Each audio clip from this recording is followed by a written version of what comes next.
What has this and this got to do with any kind of project in the workshop? Let's get into it. RevelatorAlf. Hello, welcome to RevelatorAlf. So this video is all about quick tips for you in the workshop anytime you're working on a project, let's say a project car or project bike. Now for me, I'm in the middle of a project bike build, the Rieju Marathon 125. All the videos are on the channel if you're interested. Now if you watch my channel from a couple of years ago, I did a similar kind of video where I talked about keeping hold of old nuts and bolts if you can, or screws or anything like that. And you know, jars and tins full of them. The reason why, let's say when you're doing a project build, you're gonna come across lots and lots of fasteners, nuts, bolts, screws, let's say, that are either rusted or de-threaded, or do you know what? Or the heads have just worn away. It's just not a nice thing to come across. You probably have difficulty in getting them out, and then you really don't want to be putting these back in. So you're going to have to renew your fasteners. Not always, but there's a strong chance that you will, especially if you're dealing with an older bike or a car. So having tins of old nuts and bolts of all sizes or descriptions always comes in handy. And yes, I've been digging into this for this project build as well. So what's that got to do with this? So this is copper grease, anti-slip, anti-seize grease basically. Now what's this got to do with any kind of project build or your fasteners? Well, if you're doing a project build, you're going to come across all those fasteners, all those nuts and bolts that are really difficult to get off.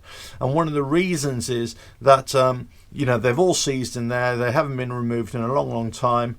So you don't want to have that issue again. You basically want to get your fastener, whatever it is, put a bit of copper grease on there, and then redo everything up. Now, what kind of nuts should you use? Okay, wherever possible, okay, try and use these kinds of nuts, basically with a little plastic sleeve on there, and these will stop any nut bolt from coming off. If you haven't got this, then try these.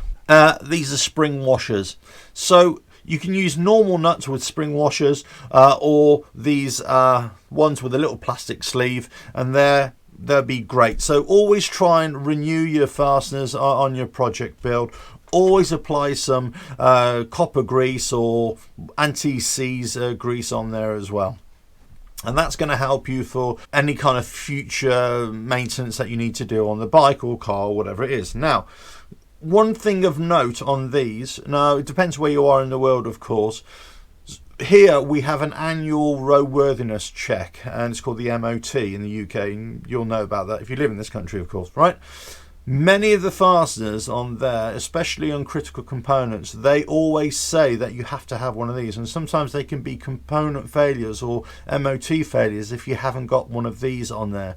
It's not all over the bike, but you know, these little plastic sleeve ones. So it's well worth renewing your fasteners and your nuts and bolts, and always try and have these on there as well wherever you can. So there we go. Always have some old fasteners about. Never throw anything away if you can.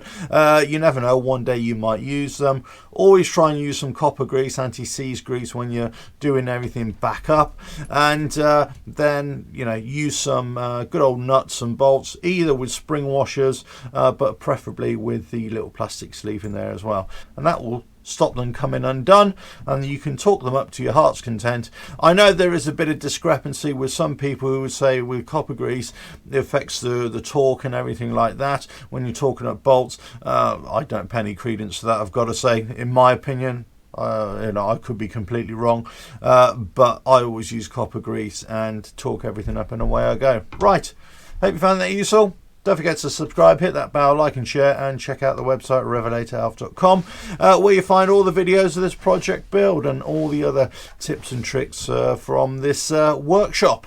Ta-da!